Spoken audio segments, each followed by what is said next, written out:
ಪಿತೃಗಳು ಯಾರು? ಪಿಂಡ ತರ್ಪಣಗಳು ಏಕೆ? ಪಿತೃಗಳಿಗೆ ತಲುಪುವ ವಿಧಾನ ಹೇಗೆ? ಶ್ರಾದ್ದದ ಲಾಭಗಳೇನು? ಪಿತೃಗಳಿಗೆ ಆಹಾರ ಅರ್ಪಣೆ ಏಕೆ? ಶ್ರಾದ್ದದಲ್ಲಿ ಅರ್ಪಿಸಿದ ವಸ್ತುಗಳು ಪಿತೃಗಳಿಗೆ ಹೇಗೆ ತಲುಪುತ್ತದೆ ಎಂದು ಕೆಲವರು ಅನುಮಾನಿಸುತ್ತಾರೆ. ಕರ್ಮಗಳ ವ್ಯತ್ಯಾಸದಿಂದಾಗಿ ಸಾವಿನ ನಂತರದ ಚಲನೆಗಳು ಸಹ ಭಿನ್ನವಾಗಿರುತ್ತವೆ. ದೇಹ ಸೃಷ್ಟಿಯಲ್ಲಿ ಆತ್ಮದೊಂದಿಗೆ ಸಂಯೋಜನೆಗೊಂಡಿದ್ದ ಪಿತೃಪ್ರಾಣವು ಪಿತೃಪ್ರಾಣ ಸಂಘಟನೆಯಾದ ಪಿತೃಲೋಕದಲ್ಲಿ ಸಂಭೂತವಾಗುತ್ತದೆ. ಅದುವೇ ನಾವು ಮೃತ್ಯುರಿಗೆ ಉಪಾಸನೆಗೆ ಸಿಗುವ ಗಣ. ಶ್ರಾದ್ದದಲ್ಲಿ ಆ ದೈವಿಕಾಂಶದ ಉಪಾಸನೆ ಮಾಡುವುದು ಪಿಂಡ ತರ್ಪಣಗಳು. ಆ ದೈವಿಕಾಂಶಕ್ಕೆ ಹೊರತು ಮುಂದಿನ ಗತಿ ಆಧರಿಸಿ ಹೊರಟು ಹೋದ ಆತ್ಮಕ್ಕಲ್ಲ. ಪಿತೃತೃಪ್ತಿಗಾಗಿ ಶ್ರಾದ್ದ ಎಂದರೆ ಪಿತೃಲೋಕದಲ್ಲಿರುವ ದೈವಿಕಾಂಶ ಸಂಭೂತವಾದ ಪಿತೃಪ್ರಾಣಕ್ಕೆ ಉಂಟಾಗುವ ತೃಪ್ತಿ. ಇದು ಉದ್ದೇಶ ಮತ್ತು ಸಾಫಲ್ಯ ಜೊತೆಗೆ ಇನ್ನೂ ಒಂದು ವಿಶ್ವಬಂಧುತ್ವದ ಉದ್ದೇಶವಿದೆ. ಅದೇನೆಂದರೆ ಶ್ರಾದ್ದ ಕಾರ್ಯವಶಾತ್ ಆ ಮುಂದಿನ ಗತಿ ಪಡೆದ ಆತ್ಮಕ್ಕೂ ಪಿಂಡತರ್ಪಣದ ಸಾರ ತಲುಪಲು ಸಾಧ್ಯವಿದೆ ಎಂದು ಶಾಸ್ತ್ರಗಳು ಹೇಳುತ್ತವೆ. ಆತ್ಮವು ತನ್ನ ಕರ್ಮವನ್ನು ಆಧರಿಸಿ ಮುಂದಿನ ಗತಿಯನ್ನು ಪಡೆಯುತ್ತದೆ. ಕೆಲವು ಆತ್ಮಗಳು ರಾಕ್ಷಸ, ಕೆಲವು ಆನೆಗಳು, ಕೆಲವು ಇರುವೆಗಳು, ಕೆಲವು ಮರಗಳು ಮತ್ತು ಕೆಲವು ಹುಲ್ಲು ಆಗುತ್ತದೆ. ಹಾಗಾದರೆ ನಿಮ್ಮ ಪೂರ್ವಜರ ಆತ್ಮಗಳು ವಿವಿಧ ಯೋನಿಗಳಲ್ಲಿ ಪುನರ್ಜನ್ಮ ಪಡೆದಿರುವಾಗ ಒಂದು ಸಣ್ಣ ಪಿಂಡದಿಂದ ಹೇಗೆ ತೃಪ್ತಿಯನ್ನು ಪಡೆಯುತ್ತಾರೆ ಎಂದು ಮನಸ್ಸಿನಲ್ಲಿ ಅನುಮಾನವಿದೆಯೇ? ಈ ಸಂದೇಹಕ್ಕೆ ಸ್ಕಂದ ಪುರಾಣದಲ್ಲಿ ಬಹಳ ಸುಂದರವಾದ ಪರಿಹಾರವಿದೆ. ಒಮ್ಮೆ ರಾಜ ಕರಂದಮನು ಮಹಾಯೋಗಿ ಮಹಾಕಾಲನನ್ನು ಕೇಳಿದರು. ಮನುಷ್ಯರು ಪಿತೃಗಳಿಗೆ ಅರ್ಪಿಸಿದ ತರ್ಪಣ, ಪಿಂಡ ಇತ್ಯಾದಿಗಳು ಇಲ್ಲಿಯೇ ಉಳಿದಿರುತ್ತವೆ. ಹೀಗಿರುವಾಗ ಆ ವಸ್ತುಗಳು ಪಿತೃಗಳಿಗೆ ಹೇಗೆ ತಲುಪುತ್ತದೆ ಮತ್ತು ಪಿತೃಗಳು ಹೇಗೆ ತೃಪ್ತಿ ಹೊಂದುತ್ತಾರೆ? ಶ್ರಾದ್ದದ ಸಾಮಗ್ರಿಯು ಪಿತೃಗಳಿಗೆ ವಿಶ್ವನಿಯಂತ್ರಕನ ವ್ಯವಸ್ಥೆಯ ಪ್ರಕಾರ ತಲುಪುತ್ತದೆ ಎಂದು ಭಗವಂತ ಮಹಾಕಾಲನು ಹೇಳಿದನು. ಈ ವ್ಯವಸ್ಥೆಗೆ ಅಗ್ನಿಷ್ಠಾತ್ತಾದಿಗಳು ಅಧಿಪರು, ಪಿತೃಯೋನಿ ಮತ್ತು ದೇವಯೋನಿಗಳು ದೂರಶ್ರವಣ, ದೂರದರ್ಶನ, ದೂರದಿಂದಲೇ ಪೂಜಾಗ್ರಹಣ ಮತ್ತು ದೂರದಿಂದ ಹೇಳುವ ಸ್ತುತಿಯಿಂದಲೇ ಸಂತೋಷಗೊಳ್ಳುವ ಶಕ್ತಿ ಹೊಂದಿರುವವರು. ಅವರು ಭೂತ, ಭವಿಷ್ಯ ಮತ್ತು ವರ್ತಮಾನವನ್ನು ತಿಳಿದಿದ್ದಾರೆ ಮತ್ತು ಎಲ್ಲೆಡೆ ತಲುಪಬಲ್ಲರು.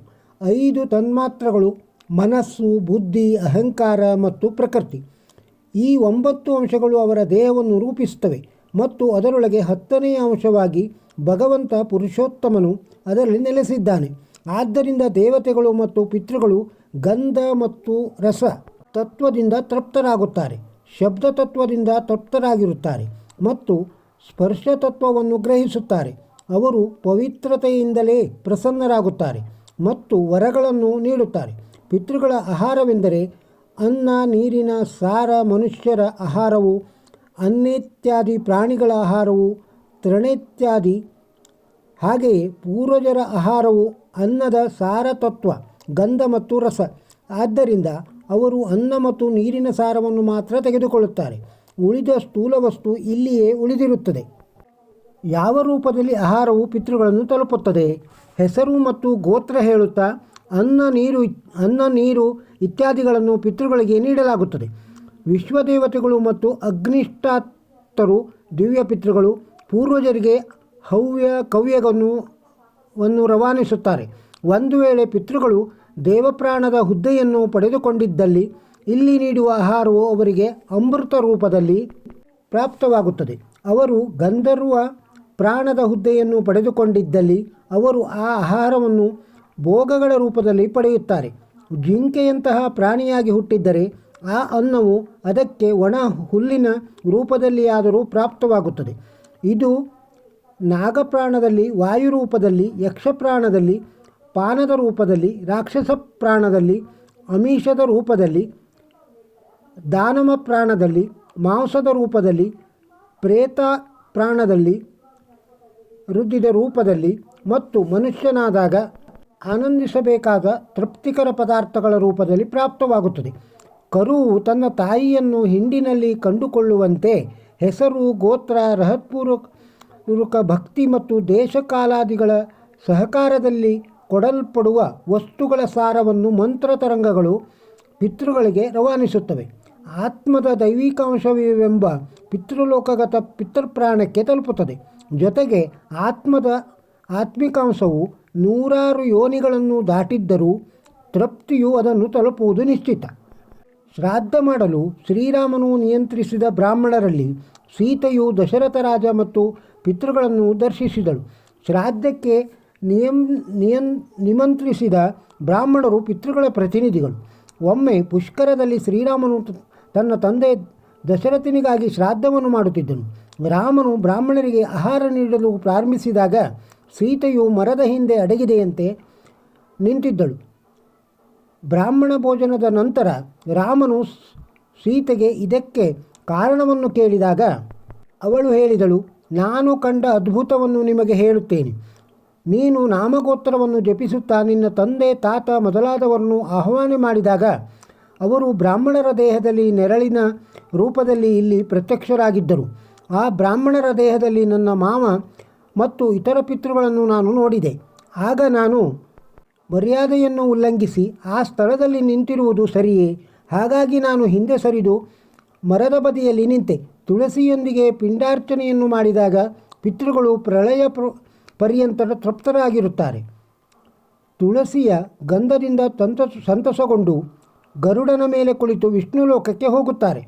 ಪಿತೃಗಳು ಪ್ರಸನ್ನರಾಗಿದ್ದರೆ ಎಲ್ಲ ದೇವತೆಗಳು ಪ್ರಸನ್ನರು. ಶ್ರಾದ್ದಕ್ಕಿಂತ ಮಿಗಿಲಾದ ಕಲ್ಯಾಣ ಕಾರ್ಯ ಮತ್ತೊಂದಿಲ್ಲ ಮತ್ತು ವಂಶವೃದ್ಧಿಗಾಗಿ ಪಿತೃಗಳ ಆರಾಧನೆಯೇ ಅತ್ಯುತ್ತಮ ಉಪಾಯ.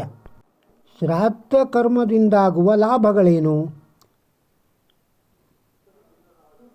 ಶ್ರಾದ್ದ ಮಾಡುವುದರಿಂದ 12 ಪುಣ್ಯಲಾಭಗಳು ಸಿಗುತ್ತವೆ ಎಂದು ಯಮಧರ್ಮರಾಜನ ವಚನ. ಮನುಷ್ಯನ ಆಯುಷ್ಯ ವೃದ್ಧಿಯಾಗುತ್ತದೆ. ಪಿತೃಗಣವು ಕೃಪಾಶೀರ್ವಾದ ನೀಡುವ ಮೂಲಕ ಮನುಷ್ಯನ ಸಂತತಿ ವೃದ್ಧಿಸುವಂತೆ ಮಾಡಿ ವಂಶವನ್ನು ವಿಸ್ತರಿಸುತ್ತಾರೆ. ಪಿತೃಗಳೇ ನಿಮ್ಮ ಯಶಸ್ಸಿಗೆ ಕಾರಣೀಭೂತರಾಗಿರುತ್ತಾರೆ. ಪಿತೃಗಣವೇ ಸ್ವಾರ್ಜಿತ ಗತಿಯನ್ನು ಸ್ವರ್ಗ ಮಾರ್ಗದರ್ಶಿಸುತ್ತಾರೆ. ಪಿತೃಗಳ ಇಚ್ಛೆಯಿಂದಲೇ ನಿಮಗೆ ಕೀರ್ತಿ ಲಭಿಸುತ್ತದೆ. ಪಿತೃಗಣವೇ ನಿಮ್ಮ ದೈಹಿಕ ಮತ್ತು ಮಾನಸಿಕ ಪುಷ್ಟಿ ಪ್ರದಾತರು. ಪಿತೃಪ್ರಾಣವೇ ನಿಮ್ಮಲ್ಲಿ ಎಲ್ಲ ರೀತಿಯ ಇಂದ್ರವೆಂಬ ಬಲ ಸಂಯೋಜಕರು. ಪಿತೃಗಣವೇ ಕುಟುಂಬದಲ್ಲಿ ಶುಭ ಕಾರ್ಯಗಳು ನಡೆಯುತ್ತಿರುವಂತೆ ನೋಡಿಕೊಳ್ಳುತ್ತಾರೆ. ಪಿತೃಗಳೇ ನಿಮಗೆ ಬೇಕಾದ ಪಶು ಸಂಪತ್ತು ಅಂದರೆ ಪ್ರಾಣಿ ಪಕ್ಷಿ ಇತ್ಯಾದಿ ಸಜೀವ ಮತ್ತು ಪರಿಕರಾದಿ ನಿರ್ಜೀವ ಉಪಾಂಶಗಳ ಒದಗಣೆ ಮಾಡುವವು. ಪಿತೃಪ್ರಾಣವೇ ನಿಮಗೆ ಎಲ್ಲ ರೀತಿಯ ಸೌಖ್ಯ ಪ್ರದಾಯಕ. ಪಿತೃಗಣವು ಸದಾ ನಿಮ್ಮನ್ನು ಧನಾತ್ಮಕವಾಗಿ ಧನವಂತರನ್ನಾಗಿ ರೂಪಿಸುತ್ತದೆ.